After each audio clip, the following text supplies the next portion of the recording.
You would not believe what is happening in the Tinubu administration in the Federal Executive Council, from scattering political parties as not alleged as what they are saying. So please, my charge to you is to stay in that same ADC. Fight them. Scatter them. Hold on to your party, ADC. Do not allow them. We like what you're doing. Continue.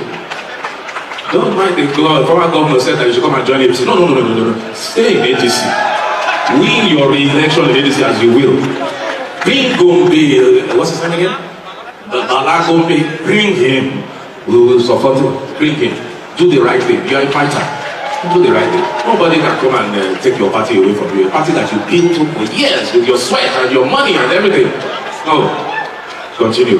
Good luck in court. Reshuffling their cabinet at this point. Let's talk about it. Do you know that before you take on a high level government appointment, you have to actually write your resignation letter first before you can even take on the appointment?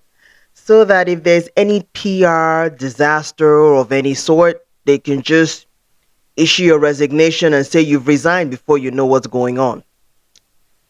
So it's the same thing that happened with the former Minister of Innovation, Science and Technology, that's the former Minister Uche Naji, when he was accused of alleged certificate forgery. He said that he resigned, on compassionate grounds. He did not resign because he admitted any guilt for all the allegations that were put forth. Then the former Minister of Women Affairs, you remember that controversial lady, Minister Uju Kennedy Ohanenye? She was quite controversial, but she resigned, October 23rd, 2024.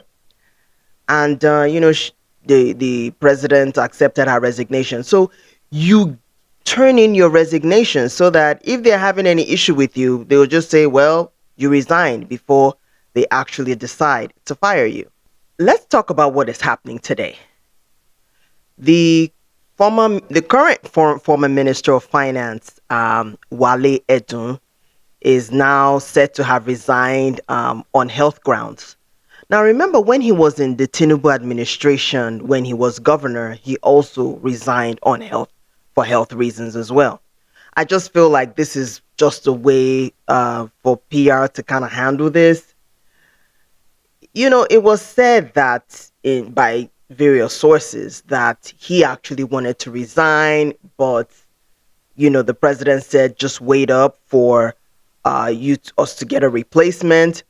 However, from October 2025, it is alleged by the cable news outlet that Tinubu had pretty much checked out of him becoming the minister and actually, relegated some of his duties. Now, you have to understand that when your boss doesn't want you but doesn't want to quite fire you, he will just relegate your duties to somebody else, which is what the president actually did to Minister Wale Edun. Let's just check this out. So what the president did was he had his junior minister, the Minister of State for Finance, that is the then Minister Doris Uzoka Annette. She was now in charge of various key meetings, which is the functions, which is the revenue generation and revenue distribution and domestic debt management. These are really key departments or key aspects of the ministry, and he relegated Wale Edun from it and then had the junior minister do that. And I heard that they actually had a monthly fiscal meeting about FAC, that is the Federal Allocation Accounts Committee. And they had a meeting and they weren't able to come up with a communique because the meeting was very contentious. I remember vaguely that meeting, and it was kind of put out in the news and there wasn't a communique as a result of that. And I think the president saw that this is quite contentious and he let the junior minister go. And then he then brought in the chairman of the tax reform committee, which is Mr. Tayo Ayodele, put him in there as the Minister for State for Finance. And he's been barely appointed a month. And now he's now the senior Minister of Finance in Nigeria. So that is really, really something. And it's really something that Tinubu and his loyalists are really having a bit of a fickle, because Wale Edun was actually Tinubu's Minister of Finance when he was governor of Lagos State. And he brought him to Abuja to become the Minister of Finance here. That he was the Commissioner for Finance, and now he became the Minister of Finance. But the thing about it is that when you differ from your boss on ideologies on how to get the job done, and you guys begin to it begins to show in public, just know that your days are numbered. That is one thing that I've learned in my career. If I'm disagreeing with my superiors in on how I think the job should be done, and I feel very strongly about it, and it's just real and there's no way to compromise, just know that your days are numbered. And I feel like that's what happened with the minister of the coordinating minister and the minister of finance. Now, this is what they are alleging happened. They are saying that quite a few ministries, departments, and agencies were not getting their allocated amount for capital projects. So, what the minister was doing was he was trying to make sure that salaries were paid, he was paying for debt servicing and pensions. And he said that once he's done paying those three, that there's barely anything left. And Tinubu, as his crown jewel glory is the Lagos Calabar Coastal Highway and the Sokoto Badagry Highway, and those two are like his big crown projects, and it's being implemented by High Tech, which is Shagori's company. So when you don't have the funds, or when the funds are not being supplied for projects like that, and your Minister of Finance is saying, "Hey, we ain't got no money," we don't have the money to do this. And another time, the CPC, which is Buhari's party, they came to see him in Aso Villa, and he told them that they've met the revenue requirements for the budget, which was over 40 trillion naira.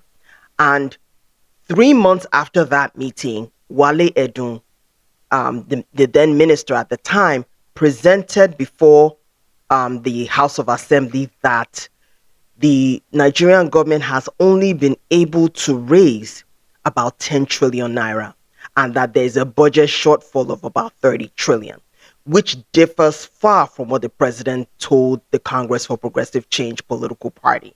So, when you're different from your boss in terms of conversations being had, that is another issue. And that's the issue that, the then minister Wale Edun, according to the cable news network, the cable newspaper, is saying that, hey, that there was that back and forth, titter tatter between the president and his finance minister.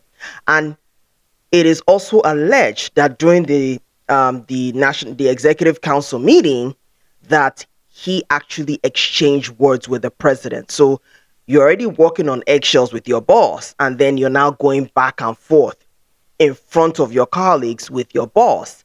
Then that also says something as well. So I think he was walking on thin ice, and Tinubu was just trying to manage him. I would say this, okay? When you have people in your team who know their job, you have to listen to them and allow them do their job. I'm not saying you should not check them. I'm not saying that you should just leave them to do whatever and not have any form of oversight. No. But if you did your job in hiring somebody good at that specific job, you have to give them the freedom to do that job. Now, I don't know how Mr. Ayodele is going to manage that big role, because that is going to be the most challenging role in his career.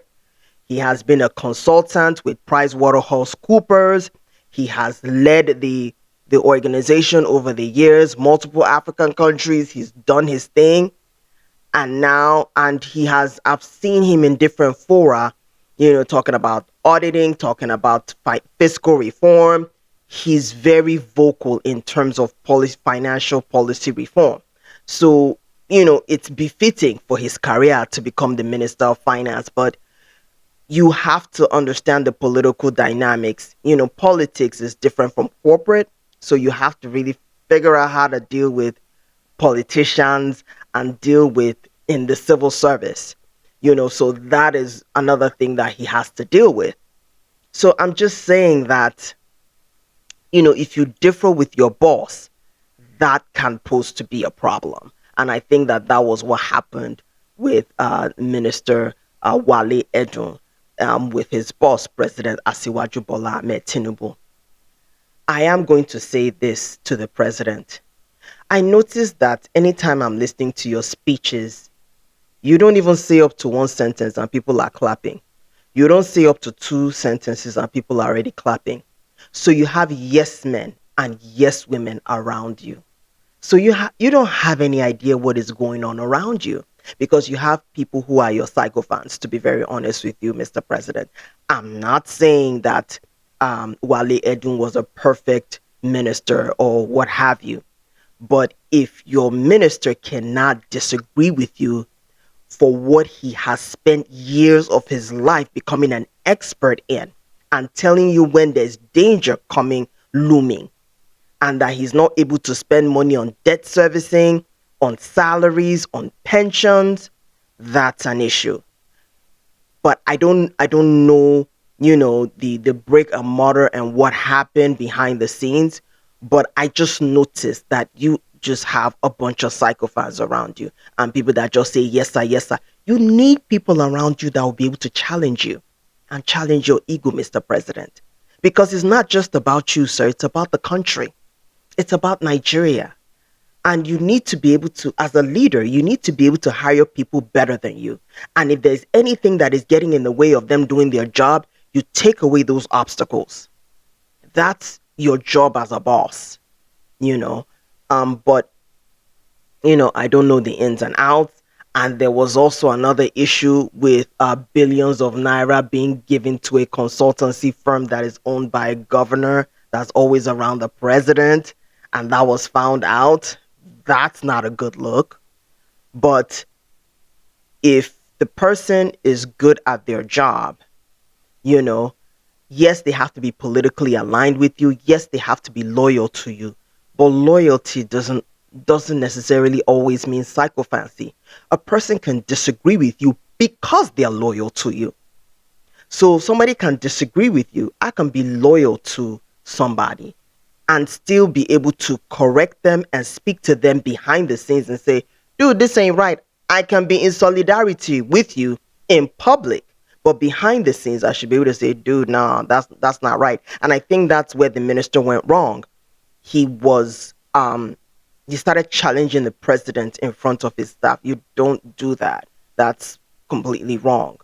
But you should be able to freely speak to your boss and letting them know how doing certain things benefits the organization or the country.